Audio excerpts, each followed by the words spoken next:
Ramir Boulder po, muling nagbabalik. Bigyan lang po natin ng reaction itong mga sagutan ng dalawang mambabatas na ito between Tere Redon and Leandro Libeste. Pareho po itong representative na to. Yung isa, Bicol Saro, si Redon. Si Libeste ay sa Batangas. Sa gitna ng mga umuugong na iskandalong sa pambansang budget, ang tinaguriang Cabral Files, isang detalyadong Excel spreadsheet na naglalaman ng libu-libong line items, allocations at listahan ng mga proponent ng proyekto ng of Department of Public Works and Highways, DPWH, ay nagsisilbing salamin sa mas malalim na problema sa transparency at accountability sa gobyerno. Ang mga file na ito na nagmumula sa yumaong dating DPWH Undersecretary Maria Catalina Cabral ay nagpapakita ng sistematikong insertion na umaabot sa bilyong-bilyong piso, kabilang ang minimum na 150 million bawat kongresista, 21 billion na mula sa mga senador at 10 bilyon mula sa mga ehekutibo. Malaki pong pera. Ito ay hindi lamang simpleng listahan. Ito ay ebidensya ng isang parametric formula na nagdidikta ng allocables o ceiling budget na posibleng nagiging daan para sa personal na pakinabang, overpricing at substandard na proyekto. Ngunit sa kabila ng potensyal nitong maging susi ng paglutas ng corruption sa flood control at infrastructure projects, ang mga file na ito ay nananatili pa rin sa eksklusibong pag-iingat ni Representative Libeste ng Batangas 1st District na nakuha niya noong September pa itong 2025 na to, matapos ang clearance mula kay DPWH Secretary Vince Dizon. Dito nagiging malinaw ang kanyang nagiging malinaw ang tamang sisihin kay Libeste ang kanyang pagkilos, oras na ginugol sa paghahabol ng iba pang mambabatas tulad ni Representative Tere Redon. Sa halip na agarang isa publiko, ang buong nilalaman ay nagpapahiwatig ng isang sadyang paggigil sa katotohanan. Bakit hindi niya ito agad ibinahagi sa publiko o sa mga otoridad tulad ng ombudsman na nag-issue na ng summons para sa computer at device ni Cabral, Ito po, napakainit pong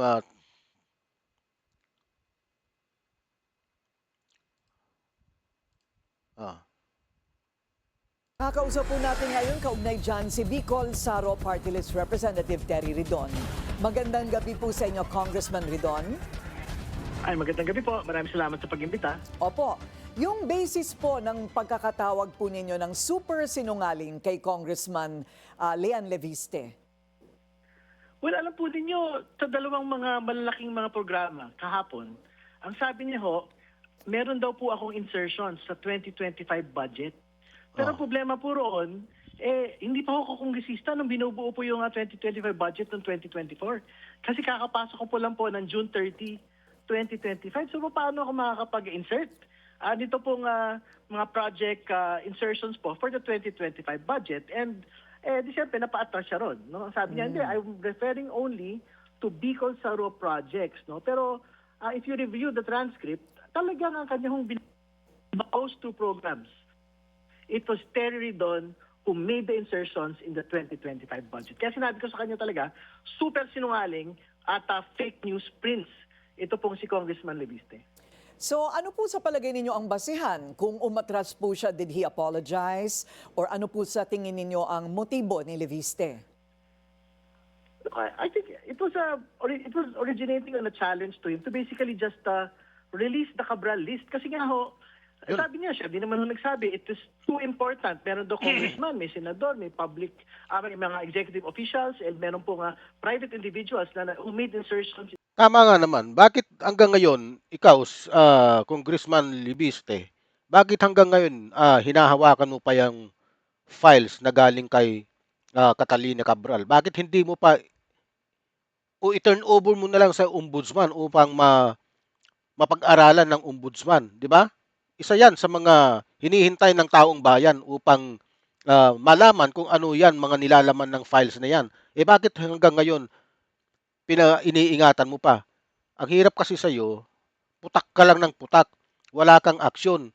Putak ka ng putak, daig mo pa yung manok, na inahing manok na ibig mangitlog. Ha? Tama yung sinasabi ni Ridon na bakit hawak-hawak mo pa yung mga files na yan? Tama ba na hawakan mo yung files? Ha? Alam mo na ngang may nagkaroon na ng problema? O, bakit hindi mo i-turn over sa ombudsman? Di ba? O, tama ba, mali? Sinasabi ko sa'yo. In the 2025 budget. And more importantly, it was with him as early as September 2020. So, if it were that important, dapat linabas na ho niya in the soonest time, lalo tigit nung buhay pa. Siya, Secretary Cabral, the only person that can actually authenticate that particular list. Hindi naman. Hanggang ngayon, wala pa rin ho siya. Hindi naman ako sa pagkampi kay Terry Ridon, ano? Pero tama siya. Ikaw, Leandro Libeste, ay nagkakamali dahil sa sinasabi mo nga na siya ang nag-insert ng 2025 budget, si Terry Ridon. Pero wala pa siya nung panahon na yun. Yung ginagawa yung budget ng 2024. Ipumasok siya, nasa 2025 na. Nung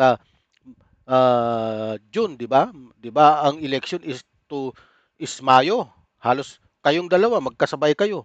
Oh, di ba? Ngayon ka lang rin naging congressman, di ba, ng Batangas. Oh, magkasabay kayo. Paano nangyari ngayon na sinasabi mong siya ay may insertion? Oh, napanood ko yung interview sa iyo ni Ted Filon. Di ba? Tapos bigla mong binawi nung sinabihan ka ni Ted Filon na siya ay nag-start lamang ng 2025. Mali. Hindi sa kumakampi ako doon sa kay Ridon, ano?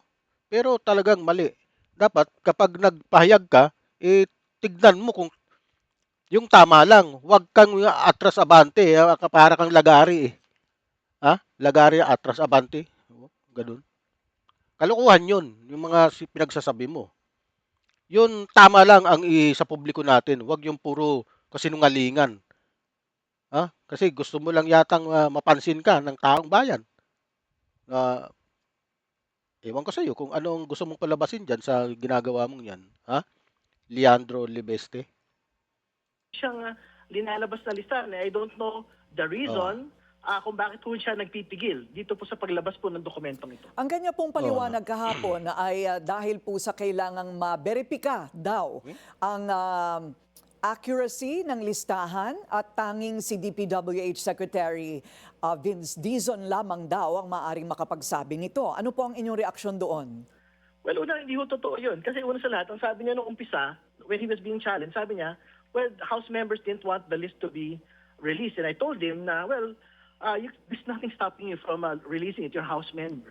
So secondly, umatras siya dun sa point na he wants the assent of Secretary Dizon. Pero to be very clear, ang sinasabi niya, from September, the Secretary Dizon already gave the authority for Yusek Cabral to give it to him. So, ibig sabihin, hindi na niya kailangan ng further authority to even release that particular list. Kasi syempre, ang assumption ho natin doon, that is an official transfer of documents from Yusek Cabral to him. No? So, kumbaga, there is no reason, really, for him to keep on insisting na hindi niya ilalabas po itong listahan na ito. Ano po, meron na po ba Tama. kayong reaksyon mula kay Secretary Dizon tungkol po dito sa listahang ito? Bakit nga ba hindi pa ilabas? Oo nga. Bakit Well, nga I pa? think yung pong way Ano ba forward na talaga? ginawa po ng DPWH ngayong araw po na ito is that they're giving all of computers and all of the files, digital copies of Yusek Cabral's office to the Ombudsman, which is basically the proper, ano naman po talaga, the proper process management of these particular lists. No? So, I think, kaya nga, pag ako naibigay na sa Ombudsman yan, I think madideem irrelevant na po yung paglalabas po ni Congressman Leviste dito pong listahan. Pwera na lamang po kung iba ang bersyon ni Congressman Leviste doon sa ilalabas ng Ombudsman. Oh. Dahil yan po Well, yung... actually- Yes. Yan po yung relevance actually nung pong dapat immediate disclosure na ginawa Sa halip na inihahabol niya ang pagpapatalsik kay Ridon bilang chairperson ng House on Public Accounts na nagmumungkahi na personal, ah ah, nagmumungkahi siya ah, ng personal na agendas at o takot na madamay ang sarili o mga kaalyado sa buong larawan. Ang kanyang dahilan na nakadepende raw ito sa desisyon ni Secretary Vince Dizon. Oh? At pag-iingat upang hindi magalit ang buong Kongreso. Ay walang sapat na timbang kumpara sa pangangailangan ng transparency sa isang bansang dumaranas ng paulit-ulit na baha at nasasayang na pondo ng taong bayan. Ito ay nagiging daan para sa hinala ng cover up o selective disclosure. Lalo na't ang mga file ay maaring magbunyag ng relasyon ng mga kontraktor na kaibigan o donor o higit o kahit sa sariling insertion ni Libeste o ng kanyang ina na si Senator Loren Ligarda. Kasi isa pa yan. Baka alanganin siyang isa publiko dahil nga kasama rin si Loren Ligarda sa mga senador na may insertion nung 19th Congress. Kaya mainit yun. Mga nag-aalangan siguro ito. Si Senator Loren Ligarda na ina niya na kanyang kinikilala na rin na dokumento.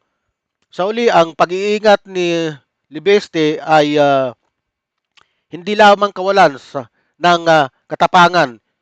Ito ay isang moral na pagkukulang na nagpapahaba sa cycle ng corruption na nag-iiwan sa ordinaryong Pilipino na umaasa sa maayos na infrastruktura at patas na paggamit ng buwis sa gitna ng kawalan ng hustisya at pag-asa kung tunay na nais niyang linisin ang sistema na ang unang hakbang ay ang buong pagbubunyag. Hindi ang pagtatago sa ilalim ng bureaucratic excuses. Sa ganitong paraan, ang sisihin kay Libiste ay hindi lamang tungkol sa posisyon, kundi sa kanyang papel sa pagpapatuloy ng dilim sa halip na liwanag. Patuloy po tayo. na po niya sana. Kasi nga, if makita ho natin, for example, in the digital copies of the computers, may tatagpi ho natin ito doon sa hawak po niyang listahan kung may nadagdag, may nabawasan, or may nabago sa mga listahan po na ito. So, kumbaga, the onus is really on him to make the disclosure in the soonest time. So, huwag niyang guluhin yung debate. Ang debate dito, nasaan na po yung listahan ng Tama. mga insertions ng mga congressman, senador, executive officials, at mga private persons. May plano po ba kayong Tinatago pa hakbang niya eh. laban kay Ginoong Leviste? Wala naman ho. Ang bahala na ho siguro ng publiko magdesisyon kung sino yung nagsasabi ng totoo rito. At Tama. more importantly, Pasko naman Sa puntong ito, sinasang-ayunan ko ang mga sinasabi ni Representative Tere Ridon, ano? Sapagkat sa ganitong paraan ang sisihin kay Libeste ay hindi lamang tungkol sa posisyon, ano? Kundi sa kanyang papel, ha? Sa pagpapatuloy ng dilim sa halip na liwanag. Ayaw niyong ilabas yung mga listahan, ha? Putak lang siya ng putak. Okay? Ah, Huwag niyo pong kalilimutang i-like and subscribe ang aking channel, Ramir Boulder. Ano? Paki-share na rin po sa mga taong nanonood po ng Facebook. Huwag niyo pong kalimutang i-follow ang aking Facebook page, Ramir Boulder. Salamat po.